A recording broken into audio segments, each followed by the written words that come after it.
ئەشکەنجە لە هەرێمی کوردستان ئەوەی کە هەیە بە زۆری لە قۆناغی لێکۆڵینەوە ئەشکەنجە هەیە. تا ئێستاش لە هەرێمی کوردستان پرسی ئەشکەنجەندان و زیندانی نێنی پرسێکی گەرم و بەرچاو و جێگای مشتومڕی نێوان حزبەکانە لەلایەک و ڕێکخراو مەدەنیەکانی تایبەت بە بواری داکۆکی لە مافی مرۆڤ لەلایەکی تر و تەبێژی دەستەی مافی مرۆڤ لە هەرێمی کوردستان ڕایدەگەێنێت ئەوان ناتوانن نکۆڵی لابوونی زیندانی نێنی و ئەشکەنجەدان بۆ کەسانێک کە هیچ تۆمەتێکیان بەسەردا ساغ نەبۆتەوە بکەن و هەروەها دەژڵێت تا ئێستا ئەشکەنجەی دەرونی لە هەرێمی کوردستان بوونی هەیە و سەبارەت بە ئەشکەنجەی قورسیش بە پێی راپۆرتەکانی ڕێکخراو نێودەوڵەتیەکان پشتڕاستی ئەم حاڵەتە دەکەنەوە.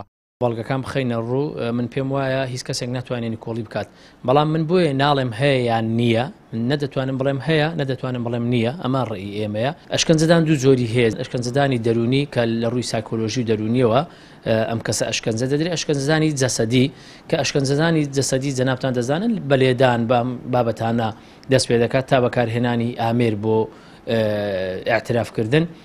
ئێمە تا ئەو لەحزەیە ئەشکەنجەدانی دەرونی بەردەوامە یعنی بوونی هەیە ئێمە دەزانین لە قۆناغەکانی لێکۆڵینەوە بەرامبەر تۆمەتبار بەڵام بابەتی ئەشکەنجەدانی جەسەدی لە ڕابردوو راپۆرتەکان ئاماژیان بە کۆمەڵە کەیس کردبوو بەڕاستی کە لە هەرێمی کوردستان ئەشکەنجەی قورسە بووە لە هەرێمی کوردستان بەپێی هەندێک راپۆرت ویا لە ڕابردووش بڵاو کراوەوە ئاماژە بە دووشت کرابووە.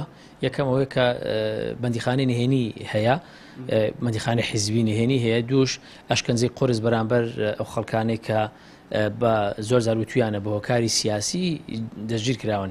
لای خۆیەوە جێگیری سەرۆکی لیژنەی مافی مرۆڤیش لە پەرلەمانی کوردستان دەڵێت پێویستە مافی مرۆڤ و کەرامەتی مرۆڤ بپارێزرێت و هەر حاڵەتێکی ئەشکەنجە و پێشێلکردنی مافی مرۆڤیش دەبێت بە زووترین کات ڕابگیرێن. جەخت لەسەر ئەوە ئەەکەینەوە لەگەڵ هەموو ئەم شوێنە پەیوەندیدارانەدا کە نابێت بە ئەشکەنجەدان ئاعتراف بە هیچ کەسێ بکرێ و نابێت بە ئەشکەنجەدان مامەڵە لەگەڵ حکم دراودا بکرێ. ئێمە لێرە و لێوێ خەبەر ئەبیستین ئەوانش کە حکم دراون یعنی کە حکم دراو ئیتر هیچ شتێکی لەسەر نامێنێ مامەڵەی توندیان لەگەڵ ئەکرێت لیان ئەدرێت جنێویان پێ ئەدرێت جۆرێک مامەڵیان لەگەڵ ئەکرێت کە مامەڵەی ئینسانی نییە. لەبەر ئەوە ئەبێ ئەمانە لە شوێنێکی ئامنان کە ناوی چاکسازیە یا ناوی زیندانە و ئەمنیەتی ژیان و ئەمنیەتی کەسایەتیان پارێزراو بێت نەک بە جنێ و بە سوکایەتیکردن بە کەسایەتیان میان بە ئەشکەنجەدان ئەمانە مامەڵیان لەگەڵا بکرێ. ئێمە وەکو لیژنەی مافی مرۆڤ بەڕاستی جەخت دەکەینەوە و بە دوواداچوون ئەەکەین بۆ هەموو ئەو کەیسانە. لە ڕابردوو بە تایبەت لەو قۆناغی دۆخی سیاسی هەرێم ناجێگیر بووە چەندین حاڵەتی بوونی زیندانی نێنی و ئەشکەنجە و پێشێلکردنی مافەکانی مرۆڤ لە گرتوخانەکان تۆمار کراون.